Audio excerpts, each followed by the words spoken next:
and one on the lower level. These exits are identified by the illuminated exit signs above each door. At this time, please locate the emergency exit nearest you and use this exit in the unlikely event of an emergency. The meeting will begin shortly.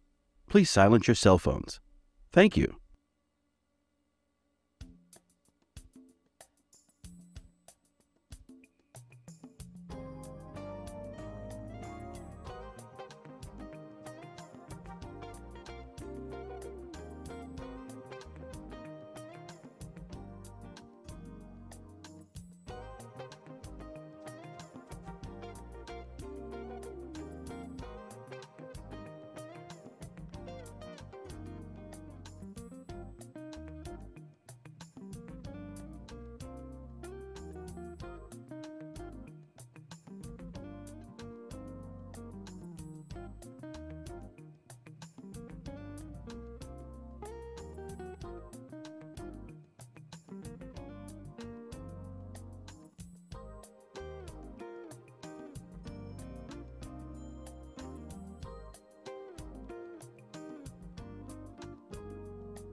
Call to order the February 6th meeting of the Cary Town Council.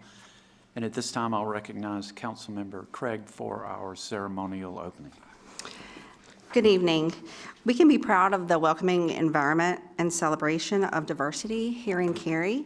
And this month, we're celebrating Black History Month. And that's something that should be celebrated all the time, as all of our groups should be celebrated. But it's particularly important that we take some time to focus in the month of February on Black history. That's a part of our American history that has in the past been overlooked, so it's really important that we take some time to focus on that. And just thinking about our diversity in general, we have so much diversity in Cary: race and ethnicity, languages spoken, gender, views and practices, and religion, socioeconomic status, ability. There's just so much diversity. And one of the things that we can really think about is that although there are differences among us, what is the same, what we have in common is what's most important. And as as the mayor presented at the State of Cary recently, I went back and pulled that. Our community is becoming increasingly diverse. Currently, 24.7% of our population was born outside of the United States. And we're now representing over 60 different nationalities. And so again, just thinking about the importance of celebrating all of the people in our community. And again, now we're focusing on Black History Month. So as a teacher, anytime I can pull a little bit of history related to education is super important to me. So Cary has made significant strides in education thanks to leaders like Reverend John William Meadows, who led the first Cary Colored School from 1900 to 1935. In 1963, Cary High School became the first in Wake County outside Raleigh to desegregate. 6 courageous African-American girls, Lucille Evans, Frances Louise White, Gwendolyn Matthews, Brenda Lee Hill, Esther Lee Mayo, and Phyllis Rose braved opposition to pursue education and equality, paving the way for future generations. In 1965, West Cary High opened as Cary's first all-Black high school. That same year, desegregation reshaped Wake County schools, consolidating districts and electing Cary civic leader Henry Adams to the school board. By 1967 to 68, West Cary became a desegregated all 9th grade school, while Barry O'Kelly closed and South Cary Elementary integrated before renamed Briarcliff in 1968. And I had mentioned being a teacher, that Briarcliff is what my children and I have been associated with for over a decade at this point. And so, celebrating Black history, our theme this year in Cary is recognizing the role of creatives in shaping Black history and modern culture. And it honors the impact of Black artists, musicians, writers, and innovators. Please join us in celebrating their influence through a variety of programs. And of course, you can find that on our website. And let us honor the past, celebrate the present, and be inspired by the future. Thank you for being a part of this celebration. And now, please join me for the Pledge of Allegiance. Allegiance to the flag of the United States of America and to the republic for which it stands, one nation, under God, indivisible, with liberty and justice for all. Thank you, Michelle, for that opening. We've now moved to the part of the agenda where we need a motion to adopt the agenda. So moved. There's a motion. Second. And a second. Discussion. All in favor, please say aye. Aye. Any opposed? Motion carries unanimously. Now move to recognitions, reports, and presentations. And the only one we have is an update from our town manager, Mr. Stiegel. Thank you, Mayor.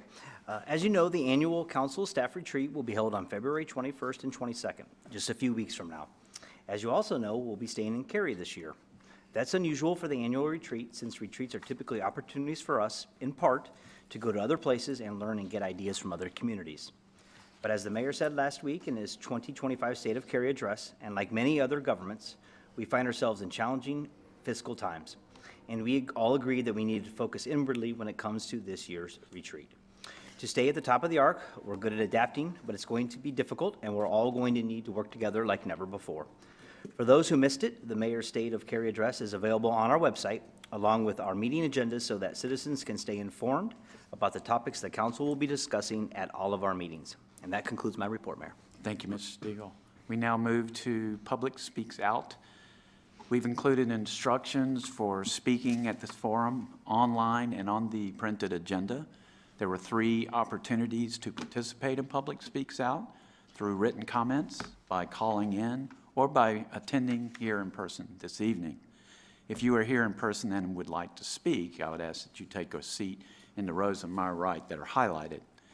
Public Speaks Out speakers have 3 minutes each for their comments and may speak on any town-related topic as long as it's not a public hearing, and that works to your benefit. You get more time at a public hearing. The 3-minute time limit will be enforced, not to be rude, but to be fair to all of our speakers. There's a timer on the podium. It'll start off with a green light, and when it turns yellow, that's to remind you you have 30 seconds remaining. And when it flashes red, that's the time I'll interrupt you. Again, not trying to be rude, but trying to be fair to all of our speakers. I thank everyone for understanding that this is a business meeting. Please do not applaud, make remarks from your seats, use props or anything else that may distract from this meeting. So now is the time for Public Speaks Out. And first I'll call on our town clerk to read any written comments and call on any registered speakers. No written comments and no registered speakers. If you're here in attendance, now's your opportunity to speak, and I would invite our first speaker forward.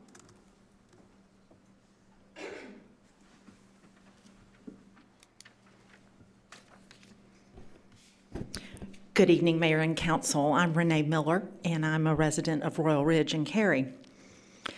Some time ago, I spoke to the council about the medians on Cary Parkway between Lake Pine Drive and Tryon Road. Years ago, lovely gardens were planted at the intersections along this route. As I mentioned the last time I spoke, those gardens had been deteriorating, and while some additional attention has been paid to them, they continue to grind toward eyesore rather than to be beautiful. It also provides a place for panhandlers to conduct their activities along Cary Parkway. This winter is showing what shape these medians are actually in, and warmer weather alone will not repair them. These gardens need to either be treated as gardens or made into something that our landscaping contractor can actually manage. Perhaps there's a garden club, Boy Scout troop, or civic organization that would like to take on this project. But if not, it's time to let these gardens go rather than continue to let them grow uglier and more downtrodden in the coming summer heat. Thank you. Thank you. I would invite the next speaker forward for Public Speaks Out. Anyone else to speak at Public Speaks Out? Seeing no one, will continue and move to the consent agenda. For the benefit of people watching our meeting on TV, I'll take a moment to review the consent agenda items. Please keep in mind that one vote approves all of these items. Adjustment to the adopted meeting schedule.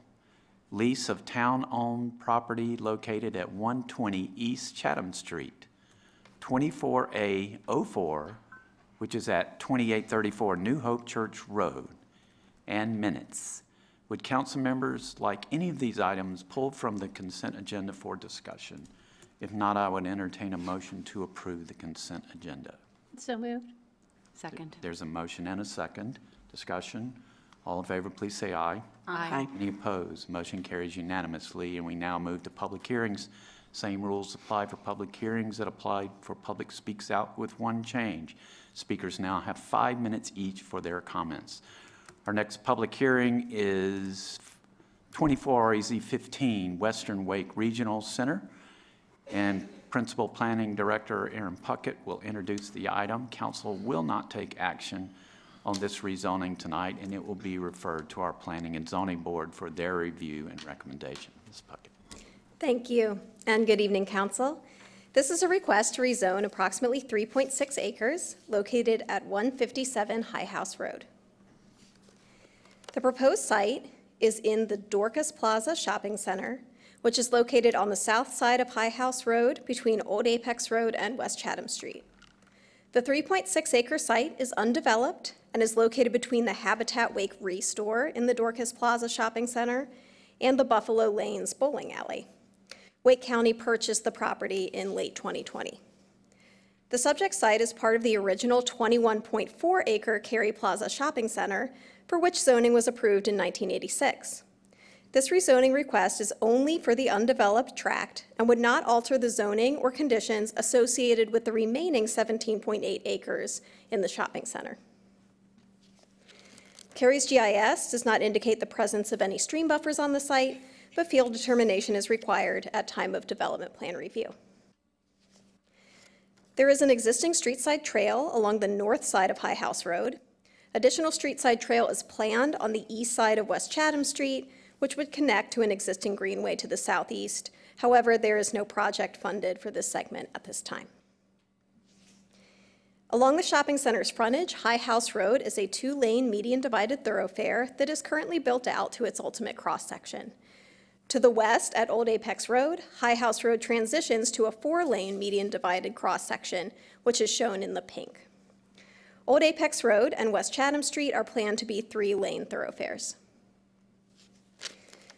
Go Cary Route 4 runs from NC 55 to downtown Cary using High House Road and West Chatham Street.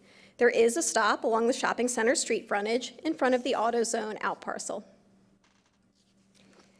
The existing zoning for the site is general commercial conditional use and mixed-use overlay district.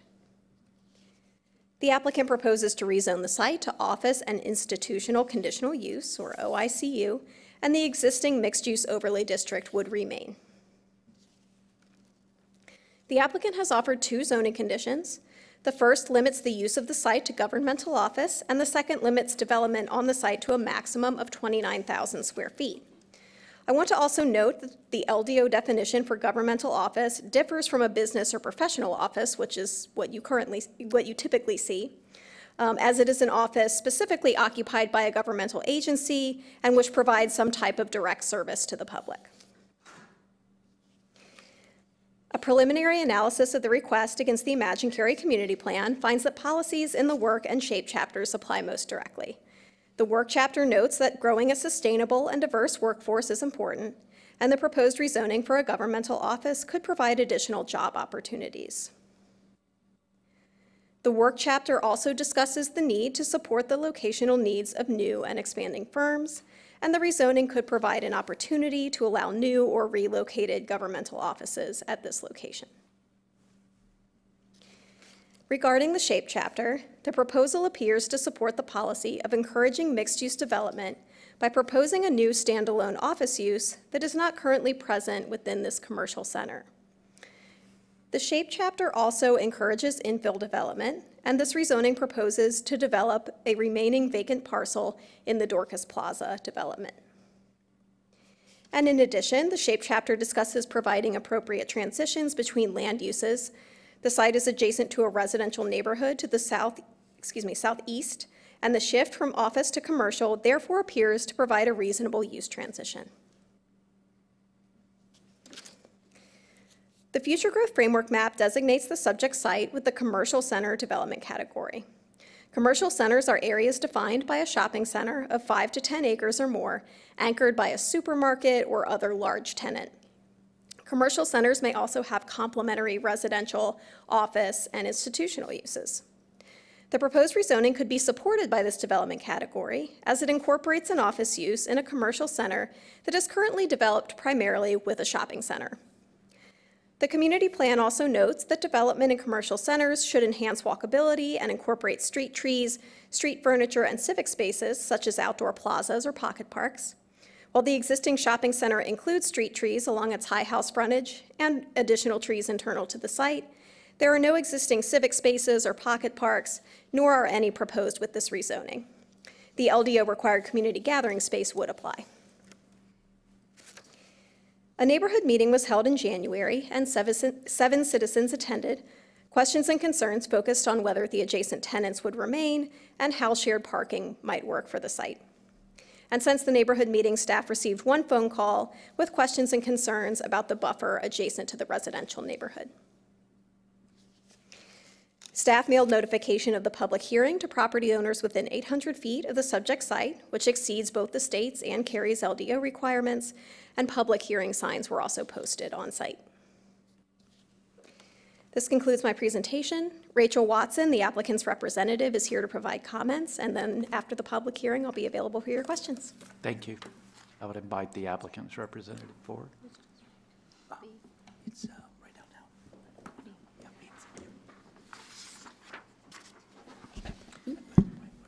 Good evening. My name is Rachel Watson with CLS Design. We're the applicant on behalf of Wake County.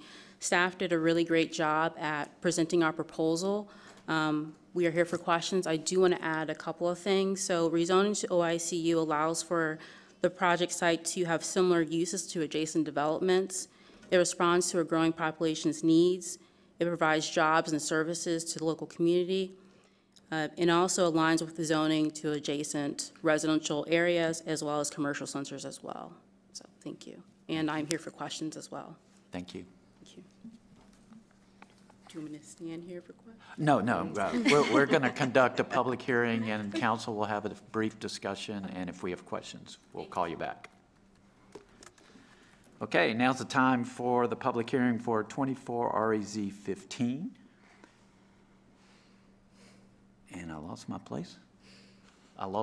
But first I'll call on the town clerk for any written comments or call-in speakers or any registered speakers. No written comments nor registered speakers. Okay. So I open the public hearing for anyone in attendance that would like to speak at this public hearing. Please. I live at 840 West Chatham Street. Wait, please get to the mic. So Sure. Could you move to your left, please? This one? Thank you. Well, I live at 840 West Chatham Street, and I do have a couple of questions in reference to the stuff that's being proposed, because we're concerned about, I'm concerned, I own 4 properties on West Chatham Street, and my tenants and myself are concerned about the traffic, because we do have a lot of traffic that's going through that street. That street is not designed for mass traffic. And my concern to this proposal is that that would bring so much traffic that it's gonna take me hours to get to my house. I mean, just like a couple of days, we had, there was a problem with the street. Something was overflowing or something, and we had some gentlemen doing some work there, and it was horrendous. I mean, this stuff that they're proposing would bring so much traffic. And then my other concern would be as the caliber of people that are gonna be hanging around here, because I mean, right now, we don't have any problems with crime or anything like that, but then they're talking about like a welfare office and stuff like that, and my concern would be that who's going to be coming to our area. And that's what I wanted to come and speak about. You know, I'm concerned about that stuff, the safety of my tenants and myself, because I live there also. So those are my concerns, you know, and I would like those concerns addressed. This is your time to speak. It's not an interaction. We'll be glad to answer any questions. Your point of contact is behind you. Aaron Puckett is the person that will be able to answer all your questions. Okay. Okay? Anyone else to speak at this public hearing? Seeing no one, I'll close the public hearing and open it up to council members for questions or comments. I just have one quick question about the site. I was reading through the original zoning and the conditions and basically, you know, how the property is right now. And I think I read there's 3 cuts allowed, so there's 3 ins and outs. Those are all on High House Road, correct? I believe so, but I have a copy of the conditions here, if you give me just one moment. Well, I'm wondering if there'll be access via Old Apex Road, and if that's something that's being considered. I'm just wondering, and he makes a good point about the traffic. There's a railroad. There's Yeah, no there's street. a railroad. That'd be hard for us to get a crossing over the railroad. Yes, Oh, the good property. Yeah, we'd have to close down. And then Chatham, of course, would be, Yeah, something like that. and Chatham would You have to be go through the neighborhood. unmanageable as well, right? Yeah, there's the neighborhood there, okay. And I'm simply asking because, and I'll admit to having a fair amount of familiarity with this project, the folks at Western Wake, you know, Regional, they've, you know, asked me questions about this, and we're definitely really eager to see this rezoning happen so that they can build the larger facility, because they've run out of room at James Jackson at their current facility. So I just wanted to, you know, address this, as the gentleman was saying, how the in and out might work. It works, you know, I go to Dorcas a lot, big fan, big donor. And I think that would be my only concern with this rezoning here, is if with the redevelopment, well, actually it's new development, right? So this is net new traffic, and just being really mindful that folks will be able to get in and out, and that if that traffic backs up because of the, it's sort of a short segment of the road where it tees there with Chatham, I can imagine that might potentially back up. So I'm wondering about what kind of work we're doing to sort of make sure that the traffic doesn't become a significant problem. Other than that, I have absolutely no concerns about the project. That was my only concern. And we can coordinate with our transportation staff and the applicant. This particular proposal was underneath the threshold for a traffic study, so we don't have that data immediately at hand, but that's something that we might be able to work with them on. That makes a lot of sense, thank you. And the three ins and outs, currently you can use any of the drives in and out of the plaza, whether you're at the bowling alley or the auto parts or anything like that, right? Right, there's circulation within the There shopping is full center, circulation, yes. okay. That was my other question, I appreciate that.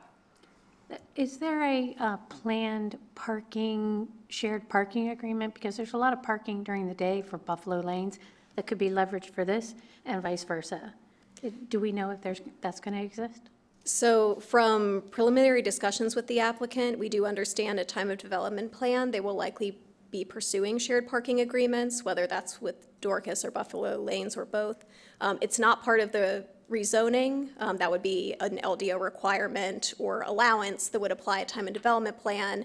There are certain steps that an applicant has to go to, recording an agreement, providing some type of justification or study, showing that those uses have different peak times and can adequately share with each other, and caps on the amount that can be shared and the distance that the spaces have to be within. So all of that will be evaluated as part of the development plan. We do understand that is likely their intent would be to pursue some shared parking agreements. So I think I read in the staff report that current site can support enough parking for 29,000 square feet? I believe the existing shopping center, the Dorcas Center, is overparked per the LDO rate. Now, you know, whether that's the reality of how popular Dorcas is, we're not certain. So that shopping center is overparked. This introduces a new parking rate because it can't be parked under the flat shopping center rate. It is parked separately as a governmental office. And even within that rate, there's nuance. So you park the part of the building that's employees only at a certain rate, and then the part that's accessible to the public at a different rate. So until we know those exact specifics, as part of that development plan review, we won't know exactly the number of spaces that can be shared and where they are, and that they have adequate agreements to address that. Well, that will be part of the zoning though, correct? I mean, isn't that a decision? We often make parking decisions as part of zoning, not part of development plan review. Right, but when you're seeing modifications to parking, that's only happening through a PDD or a MXD rezoning request. So through a conditional use, they can't modify our parking rates. They can only do things that are in excess of the ordinance. I was trying to understand when because we often talk about parking. Right, this site doing a conditional use rezoning wouldn't be able to set a custom rate or sort of hammer out those details now because they would be held to the LDO minimum requirements. It would be great if the applicant could have some of that information at least available to share, just so that we can have a feeling, because Buffalo Lanes, except in the summer, is pretty empty during the day, right? And a shared parking agreement would make perfect sense and less impervious surface, right, required. Thank you. Other questions? Other questions? So we're at the beginning of this process. So this is a process about the type of use. And so we had a neighborhood meeting in January. This is the public hearing. And now it's going to go to the Planning and Zoning Board. And that's a board that's appointed by council of citizens. And they're going to review this to see how it fits with the Cary Community Plan, which was created by Cary citizens. And they're going to make a recommendation, and it's going to come back to us for a vote. And that will probably happen in the months time frame, probably 2 or 3 months. So you're welcome to give us feedback. You're welcome to speak at every council meeting you want to speak at. You're welcome to ask questions, anything you need to help you while we're in this process, we'll be glad to help you with. The details, we were talking about development plan. Those are details usually about how the building looks, lighting, those types of things. which is not part of the rezoning plan. That's usually that's usually just about the type of use, and some things can be added and cannot be added. So that's where we are in the process, and if you have questions about this rezoning and this process, Erin Puckett's your gal. She can answer all the questions about this project. So thank you, Ms. Puckett. Thank you.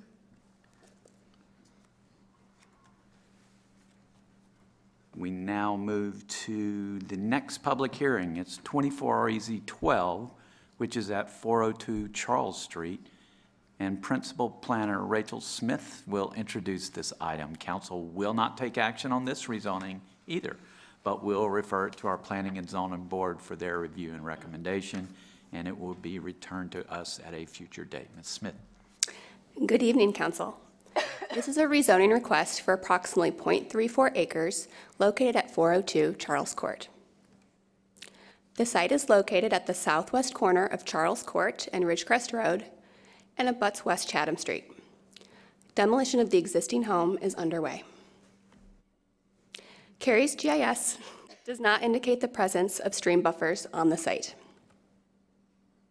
There are overhead utility lines along the site's Charles Court and West Chatham Street frontages. Given the short segments, it is unlikely that Duke Energy would work to install them underground. According to the Parks, Recreation, and Cultural Resources Master Plan, there is a proposed street side trail on the site's West Chatham Street frontage. Charles Court and Ridgecrest Road are both local streets. Local streets typically require sidewalk on one side. There is a sidewalk on the north side of Ridgecrest Road. West Chatham Street is a 3-lane thoroughfare in the vicinity of the site.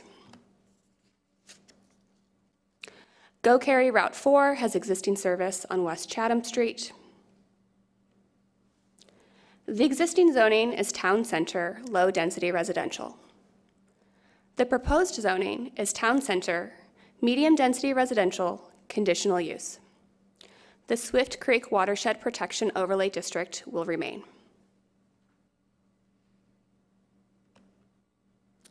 It should be noted that a subdivision exemption, per North Carolina general statutes, could apply to the site due to the size and number of lots proposed.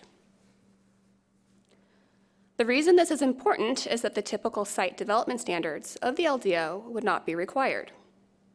This includes right-of-way dedication. However, dimensional standards of the LDO, such as minimum lot size, setbacks, and height, would still apply. In this case, only those development standards offered via zoning conditions would apply if the rezoning is approved and the site develops under this exempt provision. Per the zoning conditions, the use is limited to 2 detached dwellings. The front facades will face Ridgecrest Road. The lot split will produce lots of a similar size and orientation as the lots on the south side of Ridgecrest Road. Each lot will have its own driveway, and only one driveway may be on Ridgecrest Road. The second driveway will be on Charles Court. The applicant is also offering to dedicate 4 feet of right-of-way and easement on the West Chatham Street frontage to provide the full right-of-way per the Imagine Cary community plan. In terms of our preliminary analysis, policies in the Live, Engage, Move, and Shape chapters of the Imagine Cary community plan apply. The Live chapter highlights the importance of maintaining neighborhood character when redevelopment occurs in existing neighborhoods. The Ridgecrest Road facade orientation commitment may help to promote a uniform development pattern and block face. In terms of the transitions recommended by the Shape chapter, the condition limiting the use to detached dwellings may help to ensure compatibility with the land use pattern of the neighborhood. The commitment to dedicate right-of-way and easement on the West Chatham Street frontage may help to address Engage and Move chapter policies with regards to multimodal street design. The condition regarding the location of driveways is also anticipated to help with driveway spacing considerations. No additional right-of-way is needed along the Ridgecrest Road and Charles Court frontages. A neighborhood meeting for this request was held in October, and 2 citizens participated. Questions and concerns expressed at the meeting included the orientation of the proposed lots and roadway access, right-of-way dedication along West Chatham, and future traffic calming measures on Ridgecrest Road. Staff has received 2 emails and 1 phone call with questions. Notice of the public hearing was mailed to property owners within 800 feet of the subject site, which exceeds state and Cary LDO requirements, and public hearing signs were also posted. This concludes my presentation. The applicant's representative, Matthew Carpenter, is here to provide comments, and following the public hearing, I'm available for your questions. Thank you, Ms. Smith. I would invite the applicant's representative forward.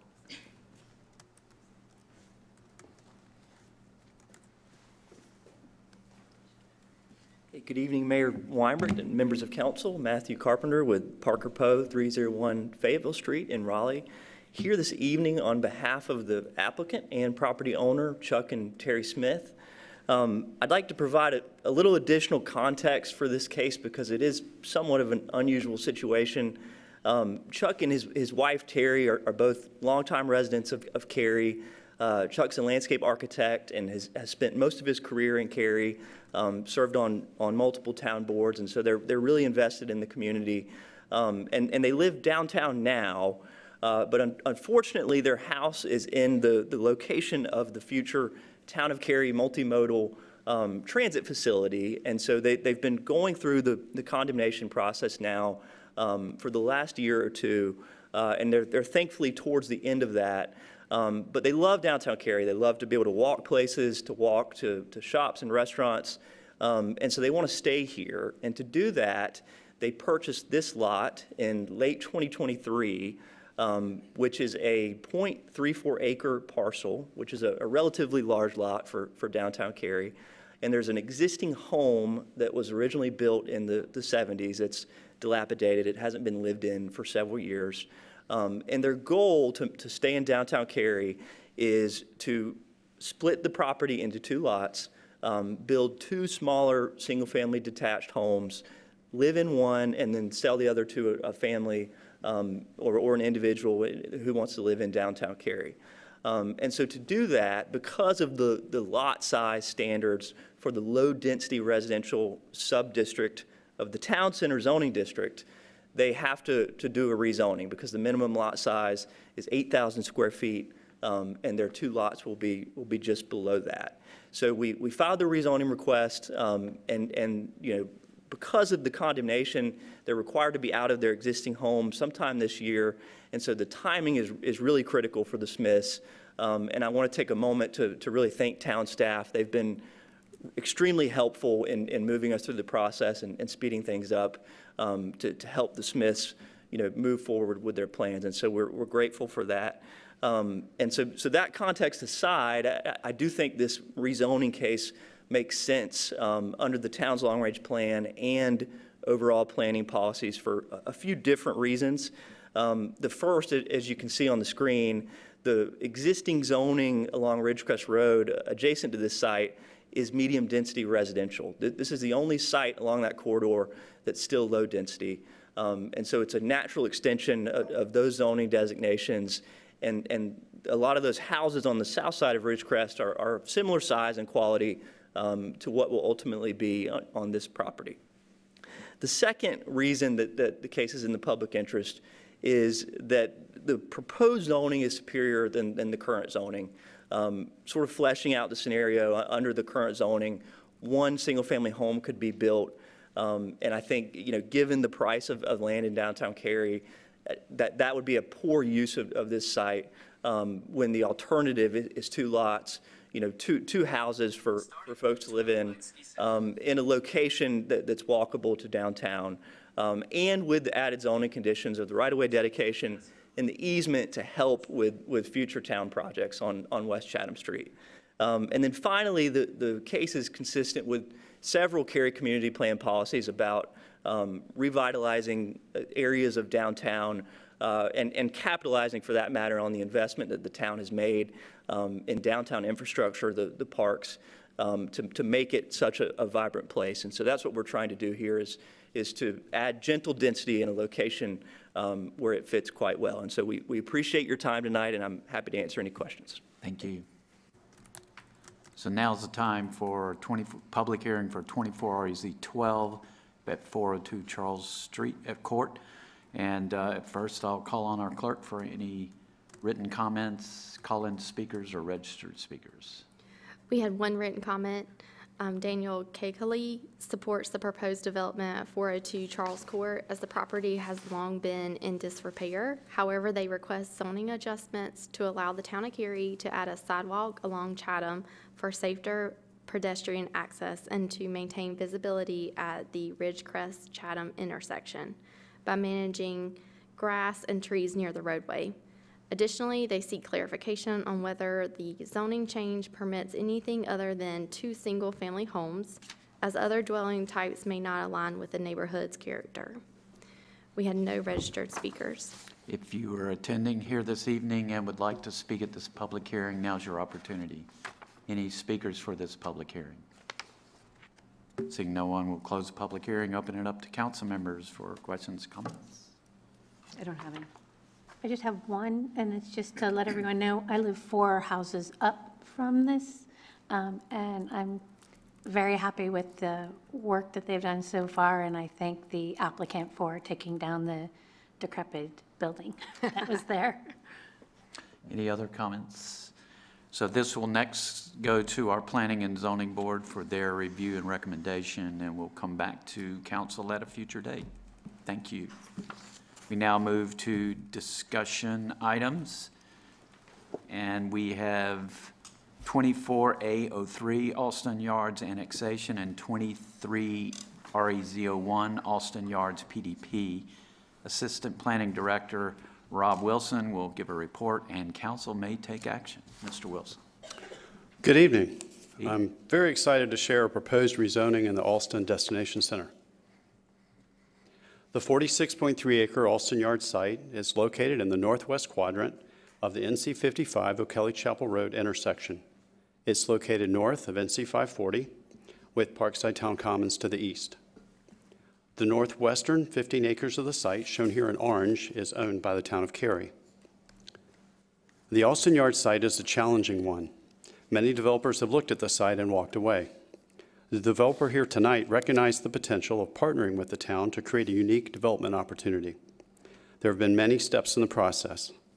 As I'll discuss later, the project was recommended unanimously by the Planning and Zoning Board in August. Since we believe this proposal is very important, though, we have placed it on your agenda tonight as a discussion item. As you will recall, the proposal was most recently discussed at your work session in November. Since the work session, the applicant has decreased the maximum building height for Pod 8 from 15 to 10 stories and increased the minimum building height from 3 to 4 stories for 5 of the buildings in an effort to reduce the fluctuation in height between the buildings. The applicant has also added a 50-foot setback from the curb for all buildings along NC 55 and has clarified that streetscape buffers along O'Kelly Chapel Road will be provided per LDO requirements. So let's quickly revisit why this site's unique. The northern part of the site is too narrow to support a street with development on one, much less 2 sides. The site lacks the ability to reach a full movement intersection along NC 55. However, it just so happens that the town of Cary owns both of the parcels shown here in green. The idea that emerged was that if Cary would be willing to swap the portion of the town land outlined here in pink with the developer, a double-loaded road could be achieved that would also provide access to the signalized intersection on NC 55. The adjacent 45.85-acre parcel, Cary parcel to the north, shown here in orange, is not part of the swap, though, and would remain available for future development. So as far as a result, if the rezoning is approved, the developer will be requesting a land swap for a portion of Cary's adjacent property to the west. As a result of the swap, Cary's property would increase from 15.09 acres to 16.5 acres, and Alston Yards site would decrease from 31.2 to 29.79 acres. The town ends up with more land. However, a smaller amount of the town's resulting land would be developable. In order to balance this difference and make the swap equitable, the developer is proposing that approximately 40,000 square feet, or 9/10 of an acre of the land conveyed to Cary, on the Alston Yards site would be a public park that runs along a portion of the proposed Main Street. As part of the swap, the developer is proposing to also pay for the cost of clearing, grading, and extending utilities to the public park site, and also to provide funding for and construct park facilities. If the rezoning is approved, the requested land swap would come before the council as a separate item as authorized by state law, and the details would be provided at that time. Let's talk about zoning. The site's existing zoning is a collage of 5 different zoning districts, 2 overlay zoning districts, and it's also part of the Alston Activity Center concept plan. In addition, the town's land, which is shown in purple, is currently part of the adjacent Stonewater PDD. The applicant's proposing that this land be released from Stonewater and included in Alston Yards. The combined result of these efforts would be rezoning the site to mixed-use district, or MXD, with a preliminary development plan, or PDP. I'm going to jump ahead and cover the future growth framework map part of our Cary community plan analysis now. As you can see here, the site, which is outlined in yellow, a portion of it that's in brown is designated to be destination center. Meanwhile, the northwestern portion of the site, which is shown in green and owned by Cary, is designated as park open space. The applicant's proposing a community plan amendment that would change the designation of the town's portion of the site from park open space to destination center if the rezoning were to be approved by council. So, in order to be viable, Alston Yards will need council approval of 3 items: a community plan amendment to move the western 15 acres of the site from a park use to destination center, a rezoning ordinance changing the site's zoning to MXD, and also amending the Stonewater PDD to release the western 15 acres to Alston Yards, and a land swap agreement. As shared previously and discussed in detail in your staff report, there is also a cemetery relocation for which the applicant has been following state law. The final step in the relocation process is approval of a council resolution, so this item would subsequently come before the council for action if the rezoning is approved. In addition, the property owner has petitioned for the annexation of the portion of the site that's not currently in our corporate limits, a 30.3-acre parcel located at 5101 NC 55. The total area to be annexed includes this parcel and 12.28 acres of intervening right-of-way along NC 55 and O'Kelly Chapel Road. So now that we've covered the unique nature of the site, the process to date, and the decisions associated with the proposal, let's do a quick overview of the proposed preliminary development plan. Perhaps most notable is that Alston Yards is proposing a design guidebook as a condition of approval. The guidebook includes greater detail regarding important design and aesthetic elements of the project, while also addressing features such as community gathering spaces and green infrastructure. The guidebook is intended to function in the same manner as the design guidebook that was adopted for Fenton and would be utilized by staff during development plan review. Just to highlight 2 key sections in the guidebook, one includes greater specificity for important architectural commitments, such as an emphasis on high-quality building corners and rooftop terraces, especially for the building closest to the corner of NC 55 and O'Kelly Chapel Road. And the other section places an emphasis on the appearance and screening of parking structures. Regarding land uses, Alston Yards is designed with 8 pods and a main street that runs through the development. The proposal includes commitments to vertical integration and structured parking. Some highlights are that Pod 3 includes a commitment to a minimum of 100 hotel rooms. Pod 6 is committed to being office or medical office. Pod 7 is multifamily residential. And Pod 8 is going to be either a hotel or multifamily residential. In order to have the ability to adjust to market demand, the applicant's requesting additional flexibility between land uses. So as you can tell in this table, the maximums have a range, and there is the potential for the overall site to have up to 400,000 square feet of office, 1,120 dwelling units, 100,000 square feet of commercial, or 380 hotel rooms. The way this would work is that the applicant would have to provide supplemental traffic analysis during development plan review to be able to shift program from one land use to another. For example, the developer could do supplemental traffic analysis to reduce the amount of office from 400,000 to 200,000 square feet and use this freed up traffic capacity to potentially increase the number of multifamily units and or the amount of commercial. Building height was discussed at the council's work session, and there have been some revisions, so I'm going to walk through the details on this item. Building 6A, which is shown here in orange, has a minimum of 3 and a maximum of 7 stories. Buildings 1, 2, 7A, and 7B, which are shown here with yellow circles, have a minimum of 4 and a maximum of 7 stories. Buildings 3, 6B, and 8, shown here in pink, also have a minimum of 4 stories and could go up to a maximum of 10 stories. Finally, buildings 4 and 5, which are shown with white circles and are small-scale commercial uses, they have a minimum of 1 story and a maximum of 3. Please note that while the maximum number of dwelling units and the square footage were ranged in the previous table that could change based on supplemental traffic analysis, that's not the case here. The maximum building heights are fixed and may not be exceeded.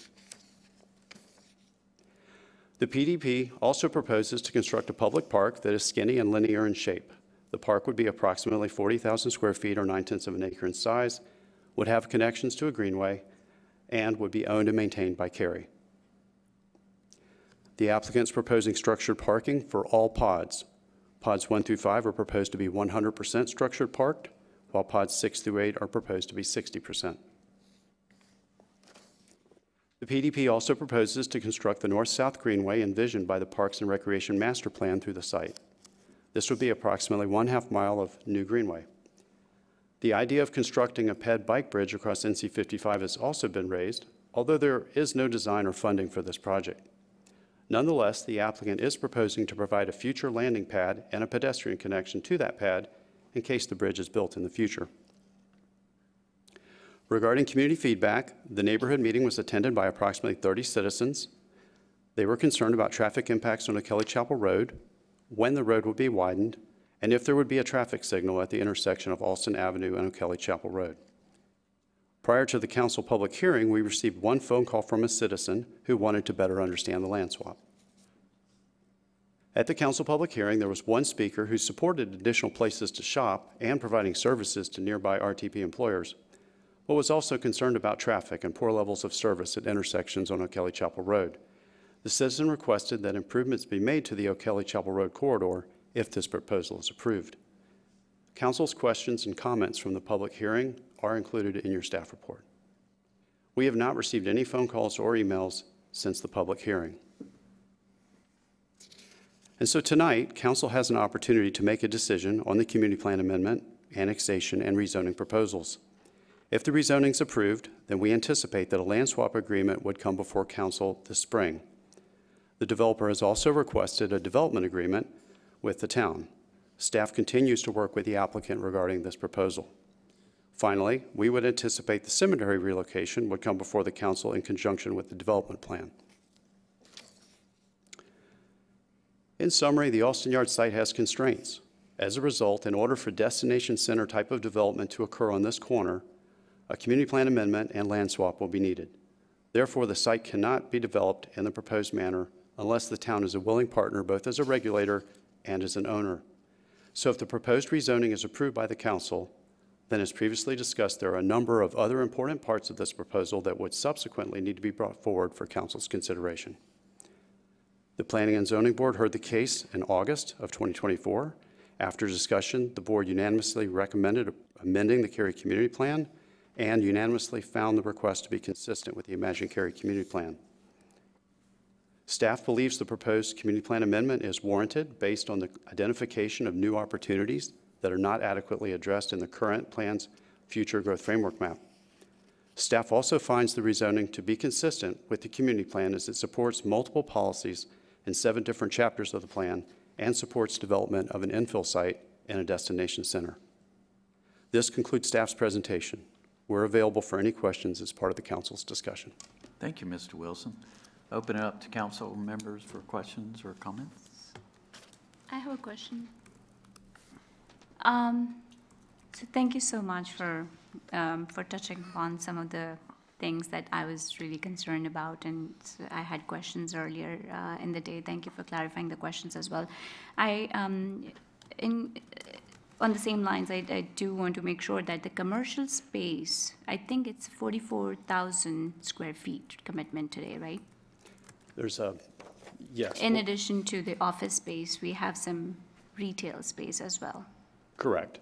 And so when we say that the applicant is requesting for relaxation of requirements, does that mean that they can also decide that the commercial space can be swapped with a multifamily unit, a residential unit, or that only applies to the office space? It only applies to the office. It only applies to the office, okay. What does relaxation of requirement mean? I mean, does this mean that the builder can decide that today the market conditions do not support office space because the work environment has changed and they want to switch to residential space? Do they have to come back to the town for approval, or like they can just make the decision based on this this condition in the agreement and move forward with their plan? How does this process work? So the reallocation, the land use reallocation process, the way that it works, and I'll start with the maximums that you see on this table will not all be achieved.